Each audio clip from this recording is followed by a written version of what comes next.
I like what you had to say about not bailing out financially irresponsible corporations that make bad decisions. So how will you extend that thought when it comes to the idea about bailing out California and New York? Same thing. I mean, that's the state's way out right now is bankruptcy, and then restructure. And you could apply that same to General Motors also. I mean, the government is touting General Motors as this huge success story that they stepped in, they propped up General Motors. Well, you know what they did is they put a dinosaur on life support, and we don't have the car company of the future with General Motors. I think we would have if they would have entered into bankruptcy and reemerged from bankruptcy as something completely unpredictable or predictable, but it would have been done by the market as opposed to the government. We just elected one of you entrepreneurs here in Florida. Have you met and talked with Rick Scott? I haven't, but from what I understand, I mean, I think it's a very similar situation. I hope you get this. I had a Mr. Smith Goes to Washington experience as governor of New Mexico. Now, I've come to recognize that there are a lot of Mr. Smiths that have been elected, but I'm one of them. And I got to make what I thought was a huge difference, and I think your governor-elect has that same opportunity. It's an opportunity that I saw with Schwarzenegger, too. I mean, he had absolutely nothing to lose, just nothing to lose. And why was he doing it? Well, that was my line. I mean, I spent $510,000 to get an $80,000 a year job. Now again, those numbers seem pale relative to campaigns today, but I'd just like to say, as a Orlando boy for 63 years, growing up in a local Baptist church, but being a landlord in this neighborhood, and if y'all know what I'm talking about, you know I've been up close with the war on drugs for 40-some years. And I totally agree with your position. War on drugs, in my view, is just kind of a promise of a never-ending job for the police department and their unions. And with respect to your position on our new governor, I'm just wondering how your many vetoes affected your state's economy over your term.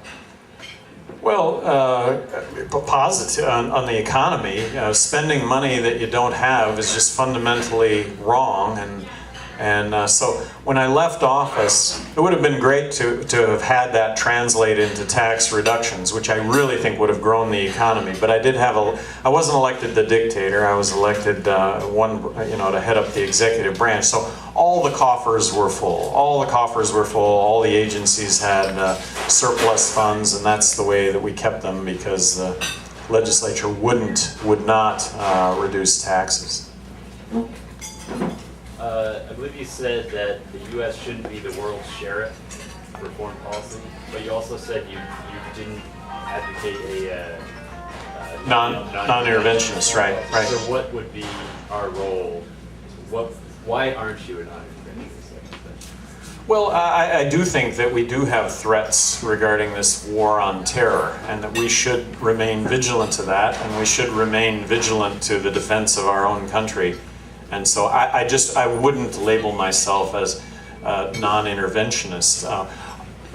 If I would label myself as the guy who would defend you on the school ground from the bully. I think that's always been our role, and that should be our role in the future. I would not want to stand by and witness a genuine genocide going on somewhere in the world and not intervene in that. I wouldn't want to do that. Yeah. Just two more questions. Great. That'll be Great. What about, when you say non-interventionist, what about intervention policies that are like monetary in nature? Foreign aid that involves conditional, intervening with other governments that actually riles up terrorists and radicals. Yeah, no, I'm completely opposed to foreign aid. I'm completely opposed to foreign aid on the notion that we're giving foreign aid to a country when we're borrowing 43 cents out of every dollar to do that. It just makes no sense to me at all. I would differentiate between foreign aid and military alliances. I think that military alliances are crucial going forward and have been in our history. So just differentiate I would differentiate between the two. I think military alliances are very important, and I would foster military alliances. Yeah, do you think we're at the point of no return when it comes to our debt crisis? And if not, do you think by the time the politicians are willing to advocate decreasing spending, discretionary spending, defense, and social services, at that point it probably would be? And again, there's that side of it. If I really thought that, I wouldn't be here. I really do think, I do hold optimism that we could really. The optimism here is that the citizens of this country would give the Republicans back the Senate and give Republicans the White House, and that Republicans would actually do the job that they should have done 16 years ago, or started on that job, and then as a result of that, you would see markets respond favorably because these long-term issues would be addressed. That's the optimism side of this, and that's I'm a believer in that. Governor, two questions. Do you feel that your policies are more in line with the Libertarian Party or the current Republican Party? And my second is, 2012 is a little bit long ways away. What do you see knowing the current new congressional makeup and our current president, where we'll be in 2 years, especially our economy? Well, to the former, I'm a Republican. I've been treated really well by the Republican Party, and I always say that the voice of the Republican Party is up for grabs. I mean, it's kind of a contest, and people ask me all the time, well, are Republicans going to embrace what it is you're saying? Well, you know, if you don't give them a chance, to actually be able to make that call, then you're not going to give them a chance. So I'm giving them a chance.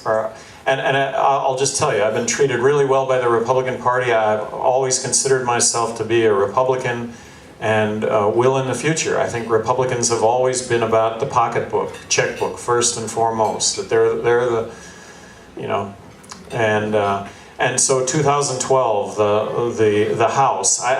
I'm a little disheartened right now that it just seems like we're nibbling at the edges as opposed to really getting after it. I see it really positive that gridlock will. I see gridlock as being really positive as opposed to what's happened. But again, optimism here is that the House really does perform, that we really do have a national dialogue on these issues, and that people in their wisdom will elect Republicans to the Senate and to the White House, and we get started on fixing the country. You know these people better than anybody in this room. If you absolutely could not run for president 2 years from now, if you absolutely had to turn it over to one person in the Republican Party that you felt like had as many of your issues in their heart as you possibly could, who would that person be? Well, it would be, and he's probably not running, maybe he is, but it would be Ron Paul. Oh, yeah. Yeah. Thank you very much. Thank you.